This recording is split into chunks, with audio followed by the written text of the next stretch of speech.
الم نخلقکم من ماء مہین، کیا ہم نے تمہیں ایک حقیر پانی سے پیدا نہیں کیا، ایک منی کے قطرے سے، اور وہ اتنا حقیر ہے کہ عام گفتگو میں اس کا ذکر کرنا بھی انسان پسند نہیں کرتا، اتنی حقارت سے اسے سمجھا جاتا ہے۔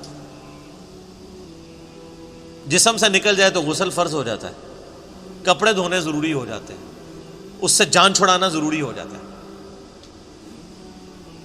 اسی کے اندر اللہ تعالیٰ نے انسان کی اوقات رکھ دی ہے کہ انسان کبھی اپنی پیدائش کے اوپر غور کرے تو کبھی اس کے اندر اکڑ نہیں آ سکتی۔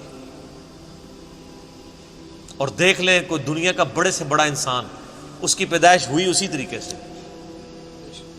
ایک حضرت عیسیٰ علیہ السلام اور حضرت آدم علیہ السلام کی ایکسیپشن ملتی ہے نا، ادروائز بڑے سے بڑا کوئی پیغمبر ہو، بڑے سے بڑا کوئی فلاسفر ہو، بڑے سے بڑا کوئی جو ہے وہ سائنٹسٹ ہو، وہ پیدا اسی طریقے سے ہوا ہے، ایک حقیر بے قدر پانی سے۔ تو اللہ فرماتا ہے کیا تمہیں ہم نے اس حقیر پانی سے پیدا نہیں کیا؟ فجعلناہ فی قرار مکین، پھر ہم نے اسے رکھ دیا ایک محفوظ جگہ، رحم مادر میں، ماں کے پیٹ کے اندر بڑی مضبوط جگہ، 3 یعنی پرتوں کے اندر اللہ تعالیٰ نے اسے محفوظ کیا، ایک جنین کی فارم میں، ایک ایمبریو کی فارم میں، پھر اس کے اندر اللہ تعالیٰ نے جس طریقے سے نقش و نگاری فرمائی ہے، وہ تو نہ ماں کو پتہ ہوتا ہے نہ باپ کو پتہ ہوتا ہے۔ ماں باپ ویسے عزت اویل کرتے رہے، وہ تو بیچارے ذریعے ہیں، صرف کرنے والا تو اللہ ہے۔ نہ باپ کو پتہ ہوتا ہے کہ کیا ہوا، نہ ماں کو پتہ ہوتا ہے کہ کیا ہوا۔ الی قدر معلوم، ایک معین مدت تک کے لیے۔ فقدرنا، تو ہم نے ایک اندازہ ٹھہرایا، فنعم القادرون، تو کتنے ہی بہتر ہم اندازہ ٹھہرانے والے ہیں۔ ویل یومئذ للمکذبین، لیکن یاد رکھنا یہ جو ہم نے پیدا کیا اور دنیا میں بھیج دیا، یہ اسی طریقے سے تمہیں چھوڑ نہیں دیا۔ سیریس کریشن ہو تم اللہ کی، اس نے تمہیں کسی مقصد کے لیے پیدا کیا ہے، اور اس میں ہی قیامت مضمر ہے اسی جملے میں کہ ویل یومئذ للمکذبین۔ اب جو پھر رب کو رسپانس نہیں کرے گا اس کے لیے تباہ و بربادی ہے پھر قیامت والے دن۔ تو یہ اللہ تعالیٰ نے ایک انسان کو اس کی اوقات یاد کروائی ہے کہ تیری کوئی حیثیت نہیں تھی، اللہ تعالیٰ نے تجھے ایک بے قدر پانی سے پیدا کیا، 2 دفعہ تجھے شرمگاہ سے گزارا، اس کے بعد پوری زندگی انسان پخانے اور بدبو کا بوجھ اٹھائے پھرتا ہے، جب تک باہر نہ نکال لے اسے سکون نہیں آتا، اور باہر وہ سب کے سامنے نکال بھی نہیں سکتا، پردے میں جانا پڑتا ہے، اور مرنے کے بعد گل سڑ کے ہڈیاں بن جائے گا۔ یہ اس کی پوری اوقات ہے۔ کئی ایک بزرگوں کے بارے میں یہ واقعہ آتا ہے، ایون عمر بن عبدالعزیز کے بارے میں بھی آتا ہے کہ وہ ایک دفعہ اکڑ کے چل رہے تھے خلیفہ بننے سے پہلے، بڑی شانہ زندگی تھی ان کی۔ تو طاؤس تابعی تھے رحمہ اللہ تعالی، جو ابن عباس کے شاگرد ہیں۔ تو انہوں نے عمر بن عبدالعزیز کو جب اکڑ کے چلتے ہوئے دیکھا نا، یہ امام غزالی نے بھی مکاشفۃ القلوب کے اندر نقل کیا ہے،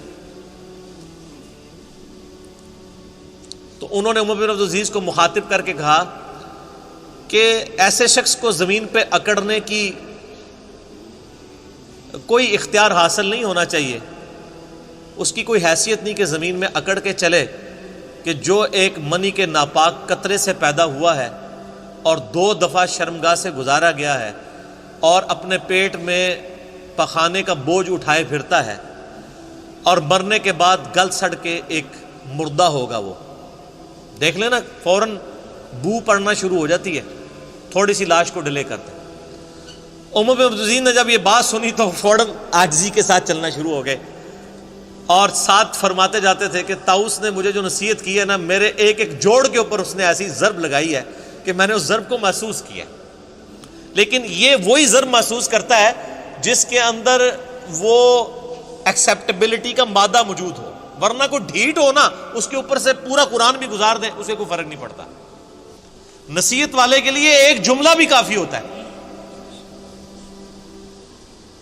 اسی طرح کا واقعہ حجاج ابن یوسف کے بارے میں ملتا ہے کہ وہ بھی بڑا اکڑ کے چل رہا تھا، اور طاؤس تابعی گزر رہے تھے تو پیچھے سے کسی نے اناؤنسمنٹ کی کہ ابھی راستہ چھوڑ دو، گورنر حجاز آ رہے ہیں۔ تو طاؤس تو پھر تابعی تھے، ابن عباس کے شاگرد، ان کا تو تزکیہ ہوا تھا، وہ ان بادشاہوں کو کیا سمجھتے تھے؟ حالانکہ سینکڑوں صحابہ کا قاتل ہے حجاج ابن یوسف، اتنا ظالم شخص تھا۔ امام ترمذی نے جامع ترمذی میں اس کے بارے میں لکھا ہے کہ 1,20,000 لوگ ہیں جس کو اس نے اپنے سامنے قتل کروایا باندھ کے، بے گناہ۔